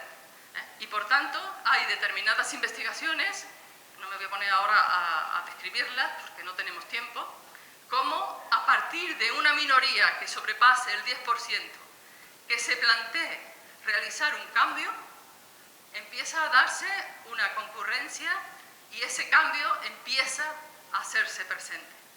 De hecho, las investigaciones que se han realizado sobre la guerra en Sri Lanka, cómo un grupo de gente meditando y rezando lograban cambiar algunos acuerdos, o por lo menos coincidían con que siempre cambiaban. Hay muchas investigaciones que demuestran el poder de la intención y el poder del corazón, sea con la oración, para el que es creyente, o con la meditación desde otras lógicas. Bueno, también en las empresas hay experimentos de que cuando se ha trabajado con esta perspectiva de la coherencia del corazón, hay resultados interesantes en cuanto al cansancio, al agotamiento, a las preocupaciones, a los problemas de angustia y al malestar en general en las empresas. No me voy a detener más porque prefiero que luego hablemos en el debate. Y ya, por último, el tema de la cuestión de la coherencia personal en el ámbito emocional, porque hemos visto que las emociones son fundamentales. Entonces, ¿cómo podemos gestionar las emociones si hay una parte inconsciente importante y si no queremos estar todo el día en el psicólogo o en el psiquiatra? Tenemos herramientas para ello. El libro de Matilde de la Torre, os lo recomiendo especialmente, porque es un librito muy pequeñito que habla de esto y de una manera muy clara, que se llama la apariencia. La apariencia, el problema de la apariencia. Entonces, todos somos seres con una identidad cultural. Todos tenemos un género, pertenecemos a una clase social, pertenecemos a una etnia y tenemos o no tenemos una vinculación con eso que se ha denominado lo espiritual. Yo soy, por tanto, yo soy un ser que a nivel interno es más que mi personaje. Mi personaje es lo que reflejo de mí, es el ego, ¿vale? Por decirlo de una manera muy simplificada. ¿Y cómo construimos este ego? Pues a partir del espejo que tenemos en los demás, los que nos dicen los demás. Y es muy problemático porque casi siempre nos construimos de manera negativa, ¿no? Y es que esta interacción a nivel de la familia, pero también a nivel global, incluso a nivel de Internet, si queréis, influye en lo que es mi actividad vital y cotidiana en el día a día. Fijaros lo que está ocurriendo con determinados grupos, con la anorexia o con tal, llevándolo a un terreno, si queréis, de polaridad de enfermedad, ¿no? Pero es que lo que se dice y la apariencia en este mundo cada vez importa más, porque todo el mundo es capaz incluso de ponerse en riesgo su vida por hacerse un selfie y poder contarlo, bueno, todo el mundo no, una gran parte de la gente, de poder contarlo en las redes, ¿no? Entonces hay que tener mucho cuidado con esto, porque es importante conectar con lo que de verdad somos, más allá del personaje que nos hacen creer que somos. ¿Y qué es lo que somos? Pues somos, como hemos visto, inteligencia, porque la vida está en nosotros. Somos amor, somos capacidad de acción con el exterior. Y necesitamos todos sentirnos queridos y apreciados fuera de nosotros mismos para poder dominar ese dolor primordial que supone la separación de la madre, ¿no? O de lo afectivo. Y esta es la base para la gestión de esta separación, es una de las bases más importantes para gestionar este dolor emocional o lo que se ha llamado esta angustia de identidad. Y normalmente esto ocurre cuando somos muy pequeñitos. Ya veo que estáis muy cansados, ya para terminar. Ocurre cuando al niño se le va diciendo qué es lo que tiene que ser, cómo debe de ser, cómo debe de comportarse. Y como los niños normalmente desean que los quieran, que los aprecian, hay, si queréis, simplificando mucho, como dos grandes respuestas. Una primera respuesta, que es decir, yo voy a ser muy buena, voy a intentar gustarle a todo el mundo y entonces me pongo a hacer cosas para todo el mundo, para que me quieran mucho, pero al final no llego a estar satisfecho porque veo que la gente de alrededor no hace las mismas cosas por mí. Y eso me genera tensión, me genera malestar. ¿Qué pasa aquí? ¿No? Y la otra forma de enfrentarse con el mundo es el del reverde sin causa. El de la gente que quiere demostrar que tiene razón. Porque piensa que si le reconocen que tienen razón, van a ser más queridos, más apreciados, ¿no? En definitiva, y por ir simplificando y avanzando mucho, todos tenemos una necesidad de reconocimiento que a medida que va pasando la vida, resulta que esto se va repitiendo. En cada situación que nos sentimos no apreciados, no reconocidos, sale esa angustia, esa angustia de identidad que nos incorporaron cuando éramos muy pequeños y respondemos de una determinada manera. Bien, pues ¿qué podemos hacer ya? Termino. Solamente, ¿no? Otra vez, pues ir más para allá del ideal que nos hemos construido, porque al final parece que todos tenemos un ideal, un estereotipo al que nos queremos parecer, lo bueno, lo estupendo, y para eso soy capaz de hacerme un orificio en la oreja o recortarme parte de la nariz y poner mi vida en riesgo o hacer cualquier otra cosa, o venderme a nivel de lo que siento y pienso, que es igualmente pernicioso, ¿no? Entonces, es clave aceptar y descubrir lo que somos, yendo más allá del personaje que nos hemos creado. Por tanto, empezar a, en vez de reflejarse en los otros, a tener una mirada hacia adentro, hacia el corazón. Y para eso necesitamos tiempo, para eso necesitamos una metodología de sentarnos y de observarnos y, por simplificar, la meditación, las nuevas formas de estar con uno mismo con distintas técnicas, si queréis podemos hablar más a fondo más adelante, es lo que nos permite superar esta angustia de identidad y abrirnos a la vida, no aceptando, como nos dicen, no adaptándonos, sino aceptando. Aceptando que la vida es como es y tomando distancia, no enfrentándonos. Y cuando digo no enfrentándonos no quiere decir que no nos organizamos para luchar contra lo que es injusto, sino que tenemos que cambiar la forma en que nos organizamos para luchar contra lo que nos parece injusto para uno mismo o para los demás. Y tenemos que, por tanto, dejar un espacio que nos dé posibilidad a la apertura a la vida donde haya una atención a nosotros mismos libres de juicio, sin pensamiento, para aceptar lo que existe con paz y desde ahí poder organizarnos desde esa paz de una manera no violenta que no nos haga gastar más energía y por tanto empeorar lo que ya somos, como ya estamos, para avanzar en esa inteligencia vital. Bueno, habría más cosas que decir sobre la muerte y cómo vivimos la vida y tal, pero lo cortamos aquí y vamos a dejar un tiempo para preguntas si queréis. Y sí, siento que haya sido como muy intenso, pero quería decir esto porque para mí es muy interesante ahora seguir un trabajo de investigación-acción en distintos espacios, y uno de ellos me gustaría que fuera con IL, con un grupo de personas que quieran avanzar en el autorreconocimiento y en esta nueva línea, para autodescubrirse y autosanarse, para co-crear una nueva realidad. Fijaros, en Cataluña hay un municipio que ya ha entrado a hacer un trabajo sobre coherencia cardíaca con sus ciudadanos para observar cómo cambia a partir de ahí situaciones de violencia, de desempleo, de malestar, etc. Ya se está haciendo. Bueno, ¿por qué no hacemos algo aquí? Y si son personas, especialmente mujeres, que tengan en su cuerpo las heridas de la frustración o de los abusos, etcétera, y que tengan problemas ginecológicos, porque es un enorme catalizador de todo lo demás, mucho mejor. Entonces yo estoy abierta y a través de Desiree podéis contactar conmigo para un poco plantear una estrategia de trabajo que sería encontrarnos como una vez al mes. ¿Vale? Bueno, muchas gracias por escucharme.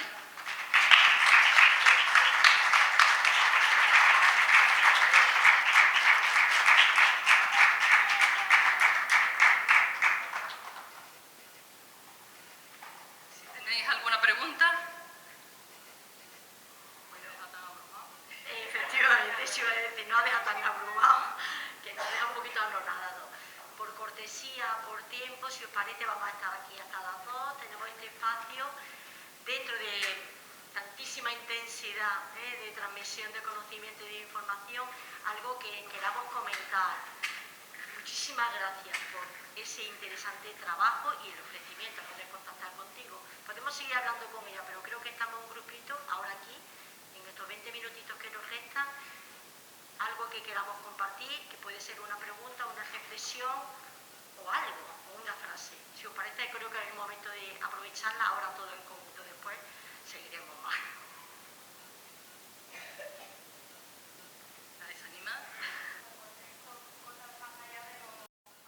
Lo que estamos acostumbrados a manejar y que además es una perspectiva de vida que comparto, así que te agradezco un montón que también la ofrezcas para ponerla más, porque claro, hay personas que tenéis una habilidad de comunicación que, vamos, por descontado, se puede percibir, ¿no?, en esta charla. Entonces ya agradecerte que la traigas desde ahí, porque es mucho más fácil llegar a esos lugares cuando hay alguien que te lo plantea de esta manera, para mí, tan accesible. Así Gracias.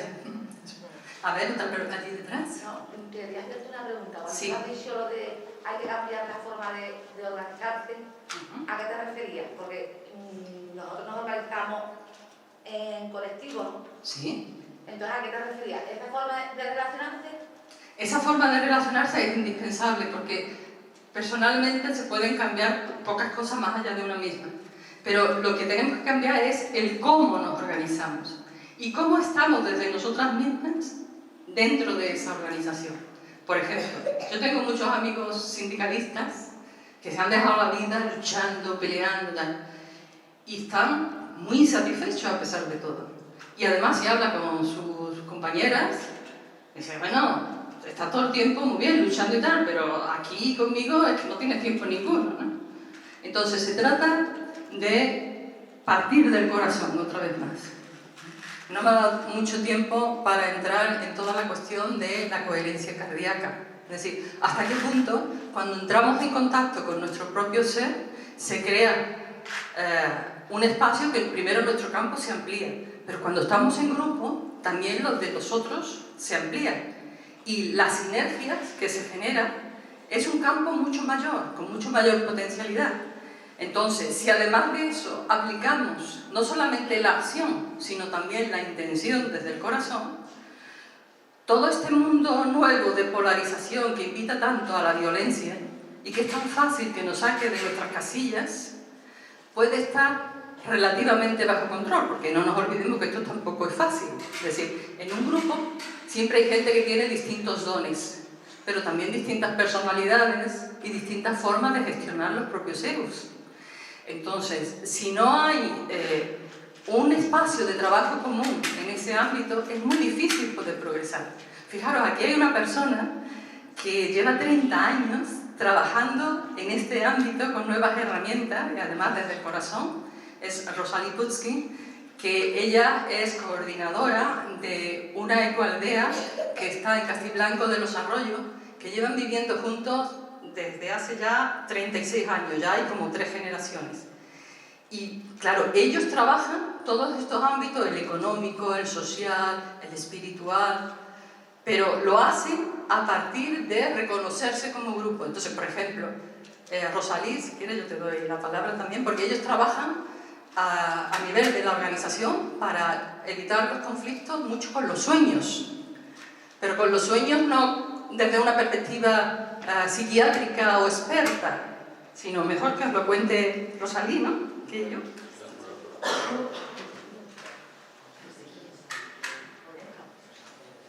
Sí, mira, yo lo que puedo decir es que vivimos la comunidad en la que vivo como un ecosistema, ¿no? Y que lo que está diciendo Lina, donde hay que tener como espacios de compartir, en realidad la diversidad de la que tú hablabas y la complejidad del mundo en el que vivimos, diversidad no se puede gestionar si no hay conexiones.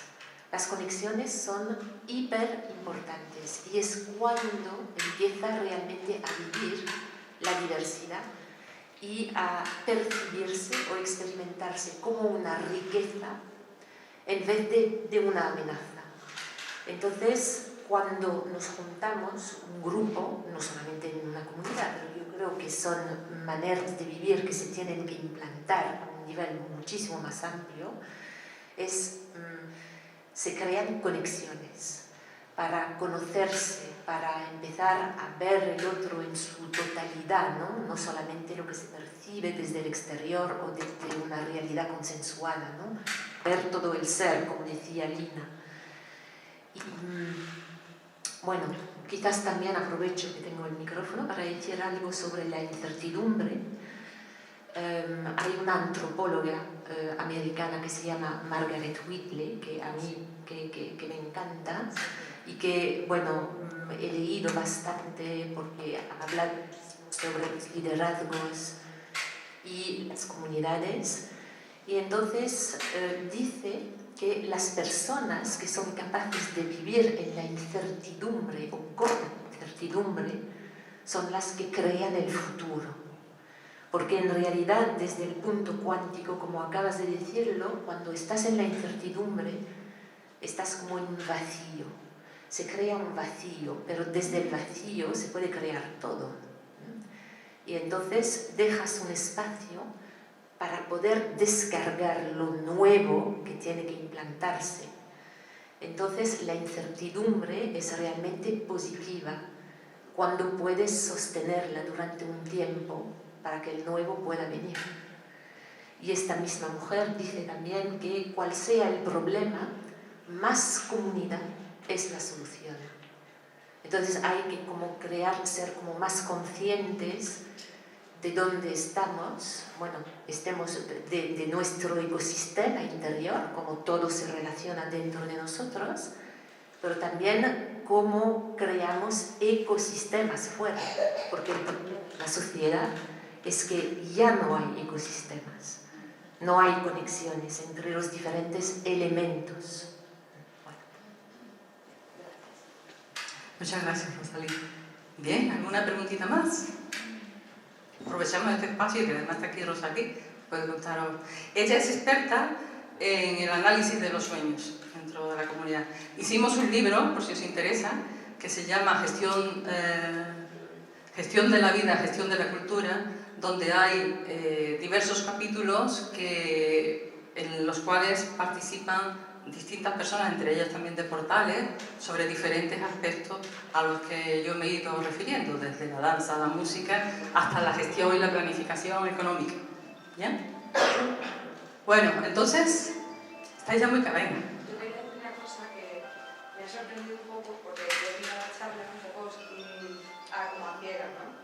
Y me ha sorprendido gratamente sinceramente te lo digo, el tema que se ha tratado, porque el año pasado hay un curso de magnetismo en el cual todo esto, que era totalmente desconocido para mí, también me sorprendió. Todo esto del campo magnético, yo no sé, no me considero final, bueno, hablo un poco más alto y ya está, ¿no? Que no me considero una persona súper espiritual, sí que sensible, pero nunca he hecho ni yoga, lo de los chakras me era totalmente desconocido, pero he descubierto que realmente, no sé, está en una gama muy amplia de cuestiones, o sea, tanto de la medicina, por supuesto, que se habla ya que la medicina introduce o quiere introducir, ¿no? De hecho, que se hagan cursos de este tipo para que la gente tenga conocimiento real de nosotros mismos, que es lo que, no sé, tenemos una sociedad, una vivencia que si te paras a pensar, pues no somos conscientes de la vida. Exactamente. Y entonces una cosa tan básica, tan fundamental, que luego cuando abres los ojos y despiertas, dices, wow, que es la para atrás, ¿sabes? Bueno, lo importante es que vas a hacer a partir de ahora. No, pero te digo que me ha sorprendido gratamente y te doy las gracias también. Gracias, bueno, también a vosotros. Pero fijaros que ahora estamos asistiendo a un escenario donde el miedo a la muerte hace que la gente no esté viviendo. Cuando la muerte, en realidad, se hace presente porque la muerte, ¿qué es? Estamos, a lo largo de la vida, estamos siempre teniendo pequeñas muertes. La muerte es una transición, porque es un momento sagrado de la vida, tan sagrado como el nacimiento. Entonces, a lo largo de la vida vamos sufriendo distintas pérdidas. Si no aprendemos a gestionar las pérdidas, a aceptar que estamos en manos de la vida y con confianza, nos estamos muriendo o matando nosotros solos. Y a veces, incluso, haciéndolo para protegernos, ¿no? Con esto no quiero entrar en ninguna polémica, simplemente que hay que vivir viviendo, ¿no? Como decía Lenin, ¿no? Si no, ¿qué hacemos? Tenemos un escenario con un personaje donde la insatisfacción, y fijaros que ahora mismo entre los jóvenes las tasas de suicidio son horrorosas. Y esto es un tema tabú que las estadísticas no dicen ni la mitad de lo que de verdad está sucediendo. Y tiene que ver con que no hay sentido. La gente no encuentra un sentido en la existencia, porque todo lo busca afuera. Por eso es tan importante enseñar también a los niños y en las escuelas el conectarse con su propio ser, con su propio cuerpo. Porque el cuerpo es un catalizador fenomenal de hasta qué punto nos estamos equivocando. Es el gran llamador, al final, ¿no? Entonces, mucha gente cuando sufre un problema de salud muy serio, da un cambio en su vida tal que yo conozco ya a varias personas, y esto puede sonar duro, que han tenido cáncer y dicen, mira, agradezco haber tenido el cáncer porque me ha abierto unas puertas y un conocimiento y una forma de vivir que de otra manera jamás la habría tenido. Esto es un poco, no hace falta llegar a eso, ¿no? Pero sería tonto, insisto, no vivir porque nos encogemos de miedo, ¿no? Hay que vivir y aceptar, bueno, hay virus, pues hay virus, pero es que el virus tiene que ver también con cómo estamos gestionando este mundo. Es que no estamos dejando espacio a las especies para que puedan tener su campo de existencia, ¿no? Bueno, habría mucho que hablar de todo esto. ¿Alguien más? Bueno, yo me animo también. Y yo sobre todo te quiero agradecer porque la verdad que me ha gustado muchísimo como esa relación de la ciencia y lo espiritual, porque es verdad que a veces pues sentimos cosas y hasta que no le damos nombre y lugar pues parece que no están, y me gusta mucho ese lugar que tú le has dado a nivel un poco más científico, que hace un poco que yo me organice un poco también mentalmente todas esas estructuras. Que a mí me encanta el poder,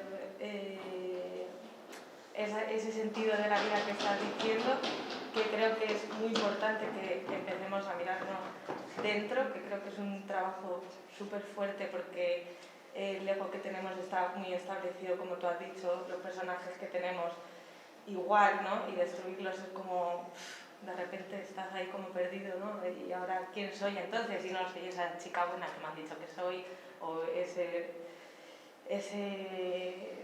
pues esa rueda, ¿no? Que entra.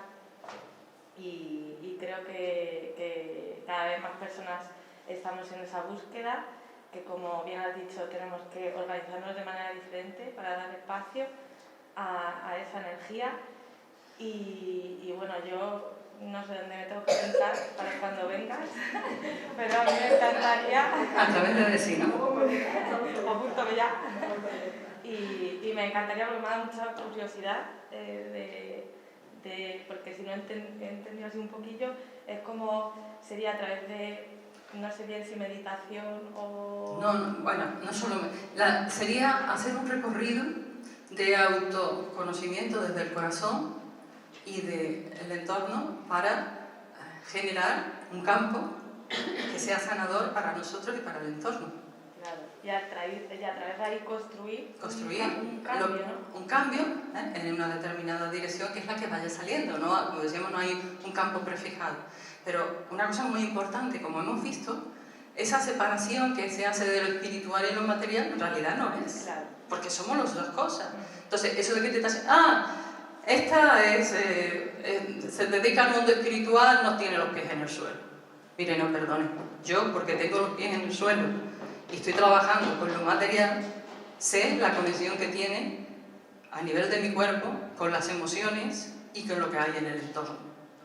Entonces, tenemos tantas dicotomías falsas entre la materia y la energía, entre lo que es global y lo que es local, el otro discurso, ¿no? En un mundo tan complejo, tan globalizado, ¿qué vamos a hacer? ¿Qué van a hacer 3 personas? ¿Son 3 gatos? Pues sí que podemos hacer mucho.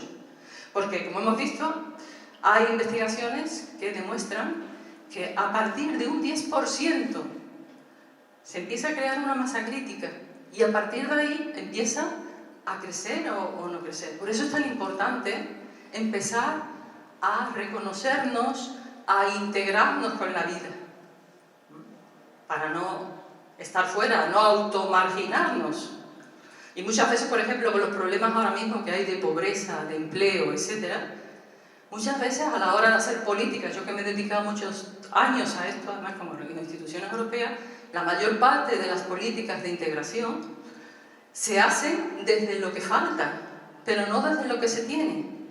Cuando hemos hecho experimentos de trabajar, en este caso, con mujeres muy pobres, que venían de organizaciones de lucha contra la droga, de gente que tenía problemas de lectoescritura, etc. Cuando hemos trabajado con ellas desde esta perspectiva de que reconocieran lo que tienen y lo que son, esa inteligencia interna, esa capacidad de hacer, que el mundo le está negando continuamente porque no responde a los estereotipos que los medios nos están vendiendo como lo que debe ser, cuando superan eso son increíbles, porque es una gente que ha estado muy entrenada en la lucha del día a día. Entonces, cuando ponen esa energía, esa fuerza del corazón que les sale, están mucho más entrenadas que otros. Por ejemplo, hicimos esta experiencia comparándola con Cataluña, donde el ámbito del empleo era muy diferente porque había mucho más empleo asalariado. La gente tenía más oportunidades de emplearse como asalariados que en Andalucía, porque no había puestos de trabajo disponibles. Y lo curioso era que las personas andaluzas con más dificultades objetivas, aparentemente desde los estereotipos creados, eran mucho más fuertes a la hora de proyectar y conseguir sus intereses, sus propósitos, que los que habían estado entrenados en la dependencia, en buscarse un puesto de trabajo y que si no, no sé qué. Y justamente ahora en Cataluña se está viviendo ese proceso que aquí vivimos a mediados de los 90. Por eso es tan importante no solamente no es algo que yo quiera estar todo el día meditando y aislada en mi torre, porque no se trata de eso. Se trata justamente de lo contrario, de que a partir de que me abro a la vida, puedo cambiar el entorno en el que vivo y me puedo cambiar a mí mismo, porque podemos co-crear. Y en este momento es muy importante que los de abajo, por decirlo en términos muy simplificados, co-creemos nuestra propia realidad para que no nos la co-creen solo los de arriba. ¿Vale? Bueno, ¿alguna pregunta más? Bueno.